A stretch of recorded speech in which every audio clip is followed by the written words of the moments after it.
Aí, do verso 16 em diante, ele vai descrevendo as alterações de significados e de valores, que muda tudo, corrompe o olhar, tanto daquele que é o dogmatizado e que é dogmatizador de outros, como destrói a mente daqueles que, estando sem religião, estavam ainda melhor do que agora.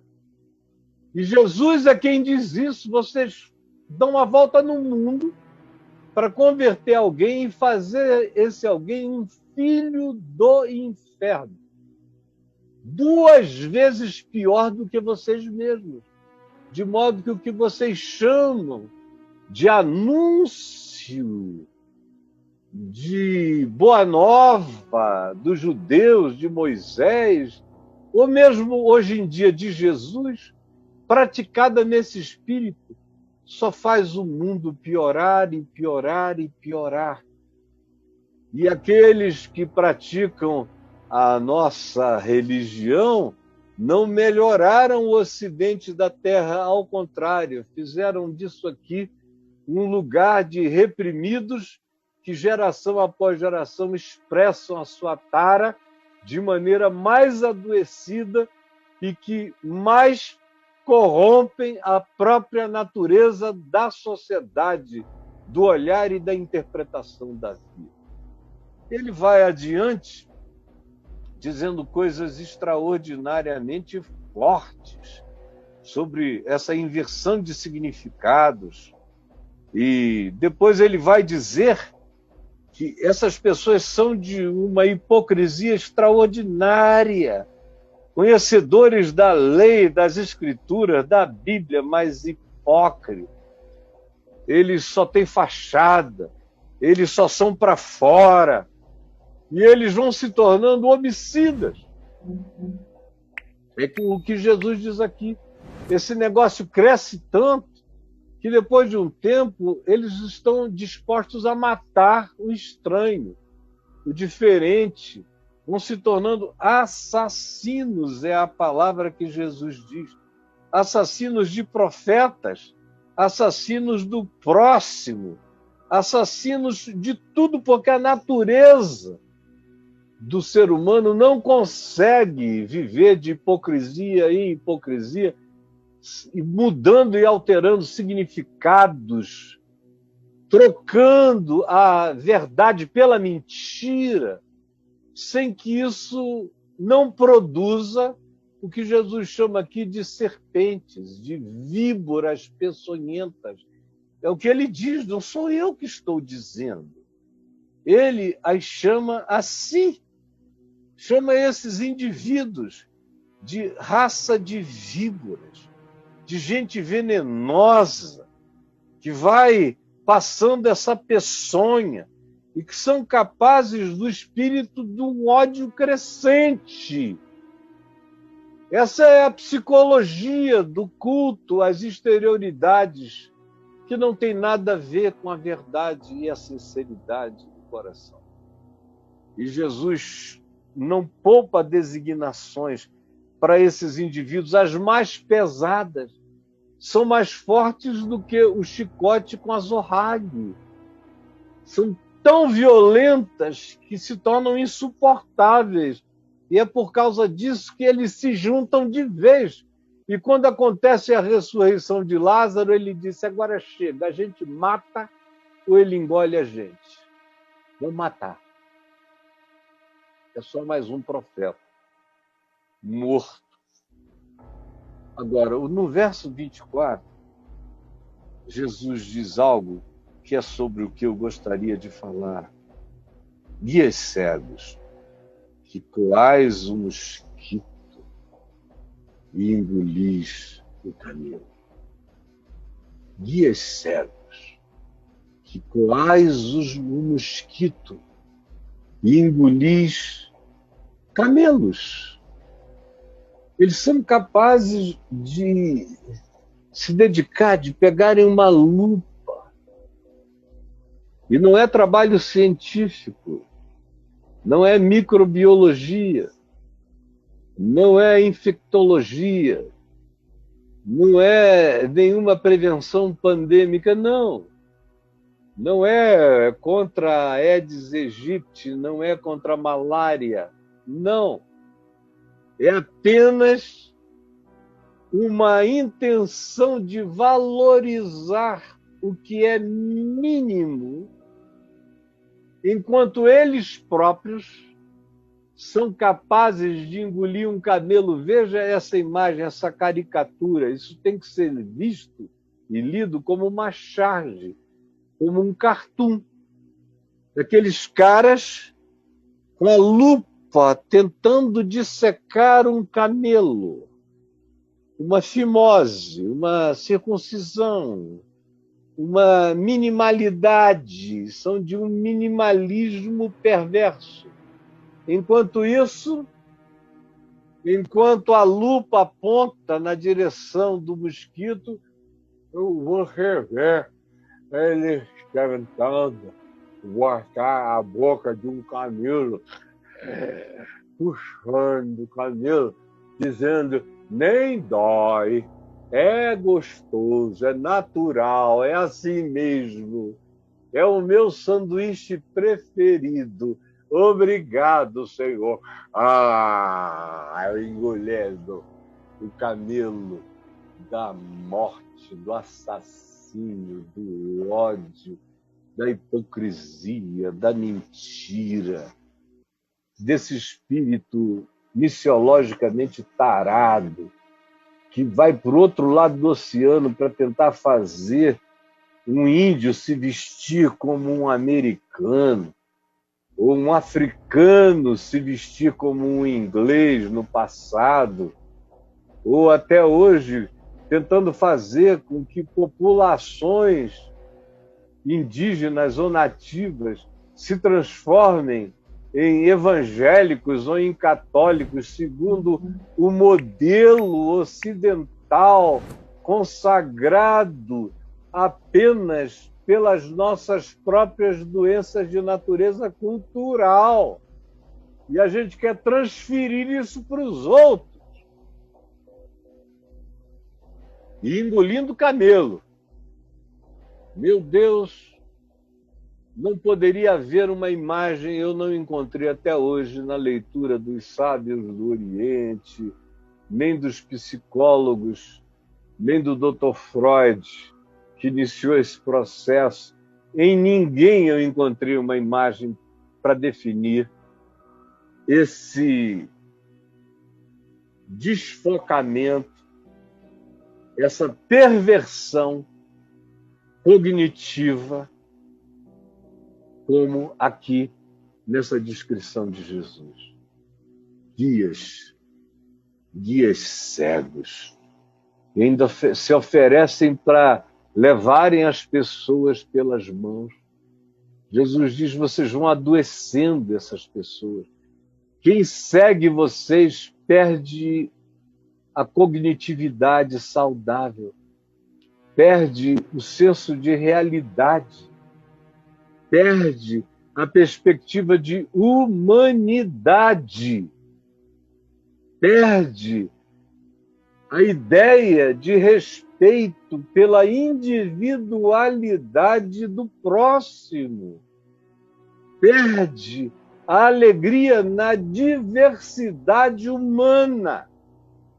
Vocês querem fazer de todos alguém que seja a expressão daquilo que vocês assumiram como moda, como modo, como atitude religiosa, e se as pessoas não se tornarem assim, elas vão para o inferno. Mas vocês é que estão fazendo-as 2 vezes mais filhas do inferno do que vocês mesmos, afirma Jesus com peremptoriedade, com drasticidade. São as expressões para descreverem Mateus 23. Olha essa doença cognitiva, que, olha, eu lido com muita gente, estou ouvindo gente há 48 anos, aos milhares, mas eu não conheço pessoas com problemas de natureza cognitiva mais forte, são capazes de entrar num negacionismo da realidade tão grande quanto esses que ficam tomados pela tara da fixação religiosa. Todas as fixações geram isso. A gente vê fixação num clube. Põe, às vezes, o cara numa torcida organizada que é capaz de matar, de dar tiro, de quebrar garrafa na cara dos outros, como a gente assiste aqui no mundo inteiro, especialmente em alguns países do Brasil, da América Latina e em alguns países da Europa. É uma coisa louca. É fanatismo de natureza clubescamente religiosa. Mas os fanatismos religiosos são também fanatismos clubescos, daquela seita, daquele grupo. No esporte, a gente vê o pessoal se dedicando a seitas esportivas, uma paixão que os leva a essa disposição de machucar, de quebrar e partir amizades para sempre, de ficar com raiva e transferir para a mulher e para os filhos o ódio. Vocês sabem do que eu estou falando. Agora, imagina isso vinculado à ideia de Deus. Como é elevada a uma potência ou a uma onipotência inimaginável. E como altera o processo de interpretação da vida por inteiro. E não adianta mais nem tentar conversar. Não existe mais nenhuma lógica a ser aplicada desse diálogo. Aqui mesmo, por exemplo, nós estamos cheios de cristãos. A maioria aqui são cristãos. Temos alguns agnósticos, ateus, que me assistem porque gostam, por outras razões gostam. E são bem-vindos. Agora, a maioria dos religiosos, conquanto se digam cristãos, conquanto não possam negar que eu estou lendo Jesus e ainda nem possam também negar que a interpretação é correta, porque se eles forem ler o que Calvino diz sobre isso, é isso mesmo. Se eles forem ler o que qualquer um diga sobre isso, os reformadores, é isso mesmo. Se eles forem ouvir o que o Papa Francisco diz sobre isso, é isso mesmo. O que Agostinho diz sobre isso, é isso mesmo. O que os pais da igreja disseram sobre isso, é isso mesmo. Mas não adianta. Porque o Jesus disse isto mesmo, para um grupo de religiosos como muitos aqui, e eles não quiseram ouvir. Como diz Paulo, dá coceira nos ouvidos, eles tapam os ouvidos. Ou como Jesus disse, eles fecham os olhos, eles bloqueiam, eles blindam todo o processo de percepção da realidade, de cognitividade, de verdade, de encontro com o sentido e o significado das coisas, conforme o sentido e o significado universal das coisas para qualquer ser humano, seguindo o princípio cognitivo de Jesus, que te ensinou, se você quiser saber como deve ser para o outro, utilize o princípio da individuação cognitiva. Imagine que você deve querer para os outros o que você quer para você. E não admitir que seja servido aos outros ou que você mesmo sirva aos outros o que você não serve a você e não aceitaria que fosse servido a você. Jesus disse, o que quereis que os homens vos façam, fazei vós também, primeiro, a eles. Esse é o princípio, essa é a interpretação, essa é a cognição de uma mente saudável, de um espírito saudável. É só essa cognição que alinha mente, coração, sentimento, emoção e coloca a gente olhando a verdade e a verdade nos libertará cada vez mais. No entanto, a gente está diante de uma das descrições de perversão cognitiva mais extraordinária, numa síntese incomparável, como essa de Jesus. Guias cegos, que coais o mosquito e engolis o camelo. É uma charge extraordinária. Você compreendeu? Agora, talvez a sua pergunta é quando é que isso se estabelece na gente? Aí eu digo as seguintes coisas. Eu quero dizer 3 coisas que me pergunta agora, Caio, quando é que isso entra na gente? Quando é que isso entra na gente? Se você não perguntou, deveria perguntar. Quando é que esse negócio entra na gente? Quando é que essas fixações alteram o nosso olhar a esse ponto de a gente ficar nessa situação, de ter o olhar completamente pervertido e alterado? Em primeiro lugar,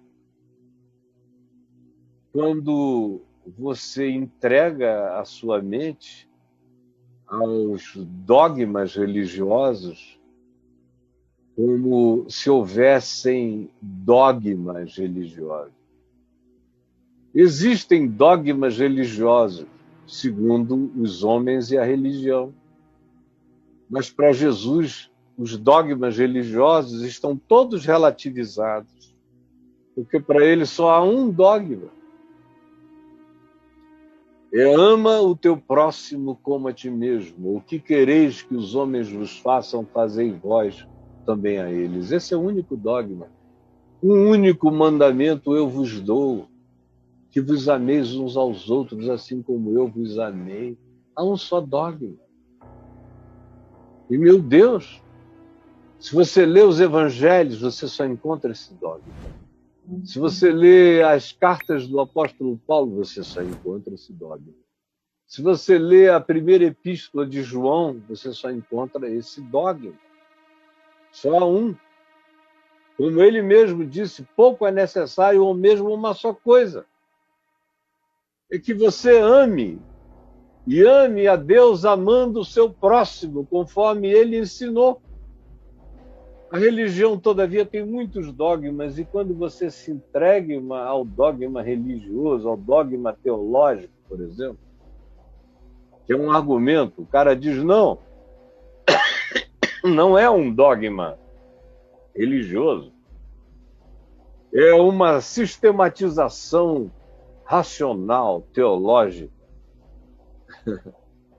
o que é uma coisa de uma infantilidade brutal.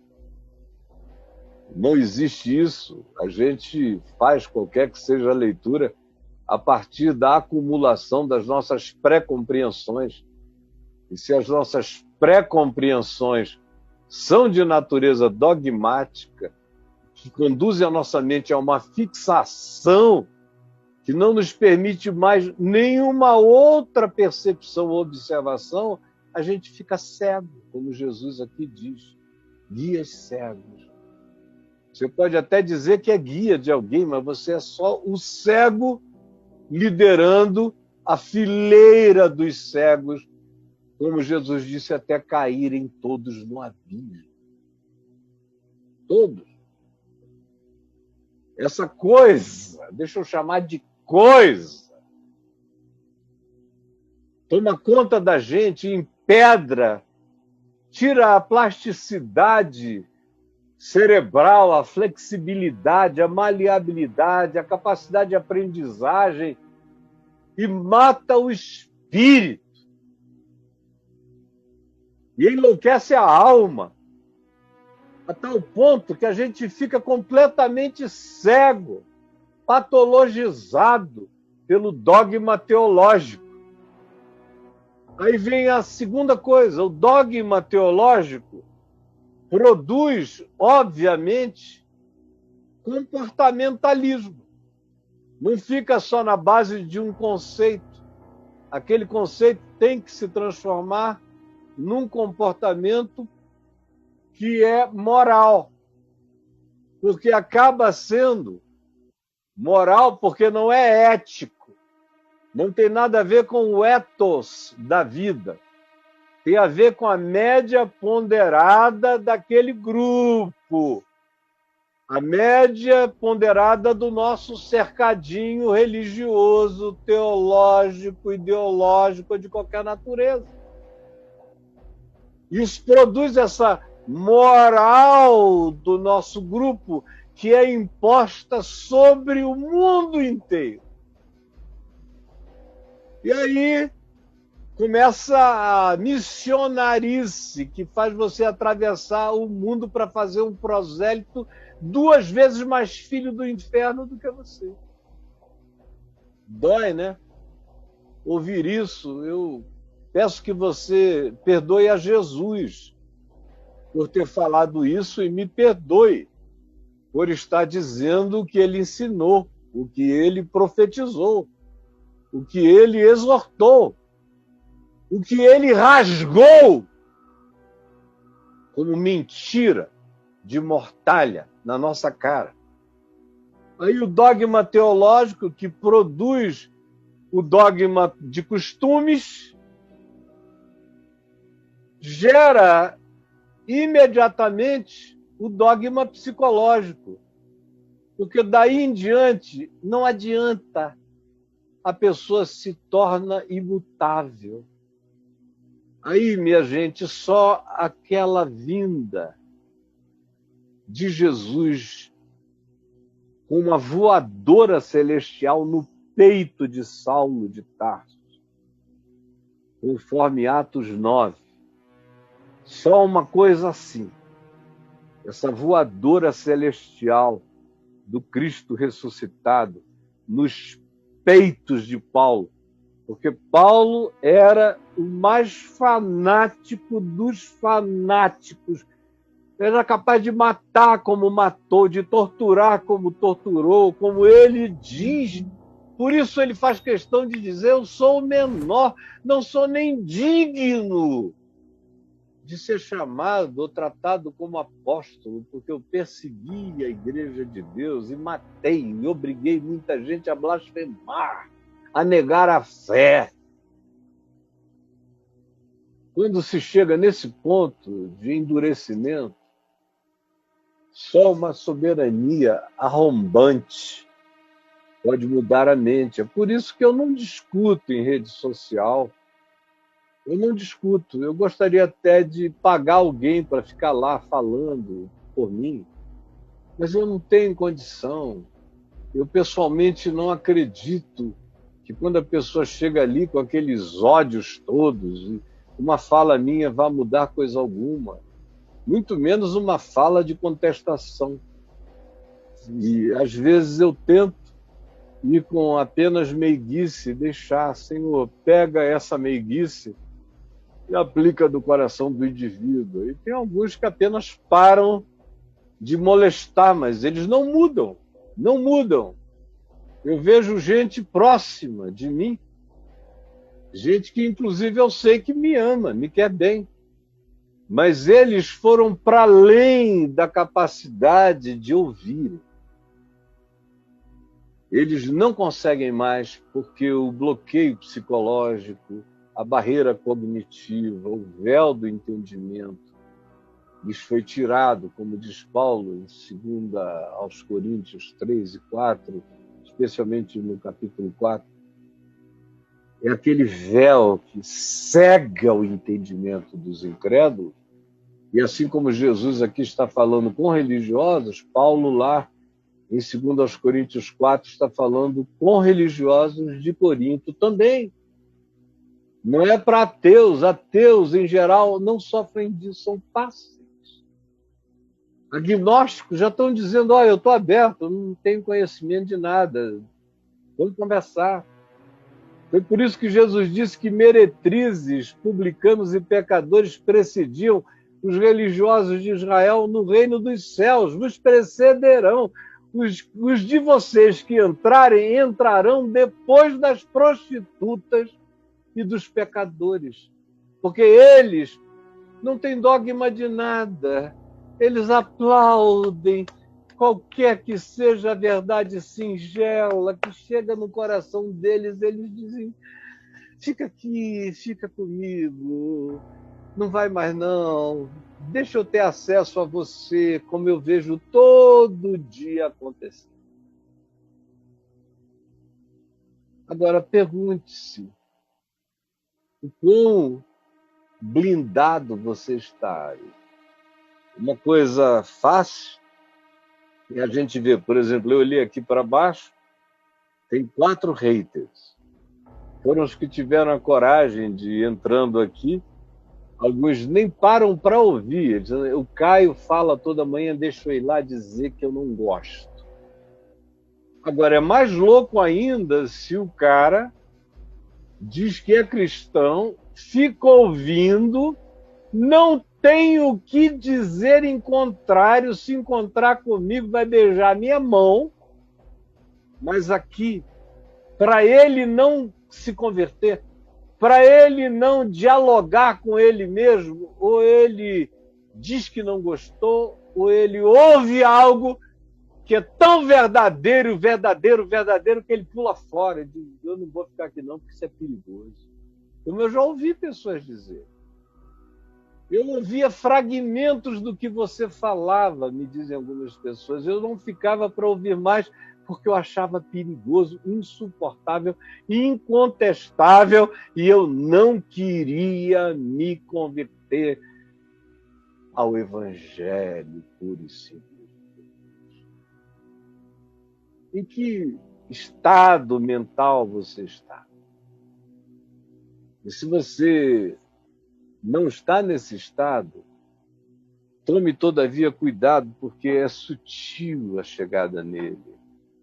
Eu já vi, como diz Paulo, escrevendo aos Gálatas, no capítulo 3, corrieis bem, quem vos persuadiu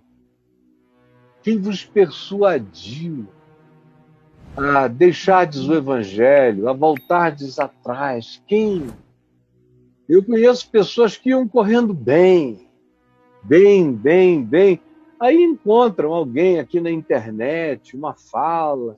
Eles não têm muito conhecimento, então qualquer coisa que se diga com aparência de revelação, de informação, aí o cara fica e diz: é uma informação que eu não tinha. Aí parece que tudo que vem dali é verdade. E o cara não checa, não confere, não bota ao lado do Evangelho para ver se sobrevive, não passa pelo filtro de Jesus, não vê se passa na chave hermenêutica do Evangelho, que é Jesus, e engole tudo. E aí, depois de um tempo, pouco tempo, você fica assustado com o que pode acontecer na mente de uma pessoa que corria bem e, de repente, foi persuadido por outras coisas. E aí eu vou vendo, como diz o apóstolo João, eles eram dos nossos, agora se tornaram anticristo. É o que João diz, eles estavam entre nós, a gente partiu o pão com eles, e agora eles saíram como verdadeiros anticristos. Não é porque eles saiam negando a Jesus, é porque eles negam o Evangelho. Quem nega o Evangelho conforme o Evangelho nega a Cristo. E viram um anticristo, especialmente depois que já conheceu a verdade toda. Corriam bem, aí foram persuadidos a voltar atrás. Essa é a razão da segunda epístola de Pedro, da única epístola de Judas, o irmão de Jesus, é para esses que corriam bem e voltaram atrás. A epístola aos Hebreus é toda ela para quem corria bem e voltou atrás. A epístola aos Gálatas, praticamente todas as epístolas de Paulo são destinadas a pessoas que começaram bem e, de repente, começaram a fazer moonwalking e voltar atrás. Como eu vejo algumas pessoas querendo usar um processo seletivo, dizendo: eu vou ficar com isto e com aquilo, e vou ficar com aquele outro pacotão inteiro. Não dá, sabia? Não dá para você juntar Jesus ao pacote solene das iniquidades produzidas pela maldade, pelo orgulho, pela autoexaltação, pelo supremacismo. São todas realidades escritas, descritas e denunciadas por Jesus exclusivamente, se você não quiser ir mais adiante, nesse capítulo 23 de Mateus. Está tudo dito aí. Não sobrou nada de fora. Agora olhe para o seu próprio coração. E tome cuidado, meu amigo, minha amiga, meu querido, minha querida. Hoje a gente está numa situação que, se eu disser aqui, meu querido, meus queridos, tem um monte de menina que diz, não está falando comigo. Aí se eu disser, minhas queridas, aí tem um monte de homem que diz, não, isso não é para mim. Aí você tem que chegar ao ponto de iniciar uma fala dizendo todos e todas, porque está tudo tão dividido. Se você não disser todos e todas, se você disser apenas todos nós, parece que a gente não está sendo preciso o bastante. É um outro dogma. É um outro dogma. Tem o dogma da religião e tem o dogma do politicamente correto, que é uma religião secular. Igualmente dogmatizante, igualmente castrante, igualmente policialesca, igualmente cheia dos seus xerifes, igualmente confrontadora, insistente, fanática e perturbadora. Por isso o mundo está assim, nessa guerra entre fariseus de um lado e saduceus de outro. Os fariseus são como Jesus descreveu aqui, e como, quem sabe, você ainda é. Agora, os saduceus eram aqueles que não criam em nada. Eles só tinham etiquetas para cada lugar, para cada hora, para cada modo. Eram os reis das etiquetas. Os fariseus são os reis dos dogmas morais e de cobrança religiosa. Mas os saduceus, a maioria deles eram sacerdotes da etiqueta. Eles mal criam em Deus, não criam em anjos, em espírito, em ressurreição, em vida eterna, não criam em nada. Eles criam num Deus longínquo, a maioria deles era deísta. Deus criou, deu corda, foi embora e largou tudo aqui. Parece muito com o politicamente correto. Só tem etiqueta, mas são etiquetas que vão virando dogmas. Mas o dogma dos fariseus é infinitamente pior. O dogma dos fariseus mata mesmo em nome de Deus. O dogma dos saduceus não tem muito Deus no processo. É só em nome da etiqueta mesmo. Não é uma ética, é só etiqueta. Mas cria bloqueios, cega. Cria guias de cegos que são cegos. Agora olhe para o coração e pergunte o quanto disso entrou em você. Pegue Mateus 23 e leia, se você não consegue ler hoje em dia direito português, pelo menos pegue o Novo Testamento na linguagem de hoje, um negócio desse, e leia para facilitar o gibi, para você ir lá, porque não é possível.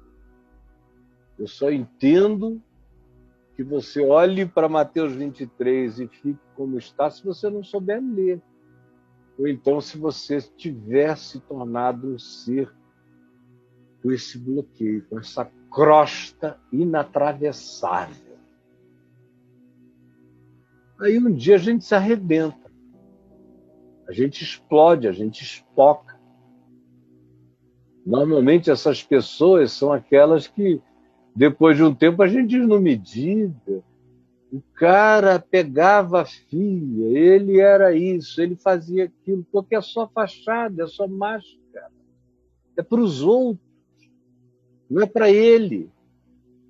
E eu estou falando agora de você, estou falando agora de nós, estou falando agora do povo da igreja, não da sinagoga, porque a própria igreja é chamada de sinagoga de Satanás, ou é descrita como aquele lugar aonde Jesus não entra. Jesus não entra, onde ele fica fora, como lá em Laodiceia, Apocalipse 3, 2, 3, leia, para você ver como a gente está tão perto dessa possibilidade. Como a gente pode sentar à mesa e estar planejando traições, está fazendo confissões de bravata, mas a gente não vai aguentar ali na primeira gravata, a gente pula fora. Jesus, eu não tenho mais nada a acrescentar, essa é a tua palavra. Conforme tu a pronunciaste, conforme tu a ensinaste, está aqui, uma clareza dos céus, límpida, explicada com cristalinidade irretorquível. Mas nada mudará se o teu espírito não explodir aquele dunamis de revelação, porque a crosta criada nos corações de milhares e de milhões é enorme. Por favor, mesmo que eu estivesse falando sozinho no deserto, eu continuaria a falar. Mas eu te agradeço por esses que estão aqui, por esses muitos que ouvirão depois, pedindo que tu faças um milagre, que essa palavra cresça na mente, no coração de muitos e alcance outros e outros e outros. É o que eu te imploro de todo o meu coração, em nome de Jesus. Amém. Amém.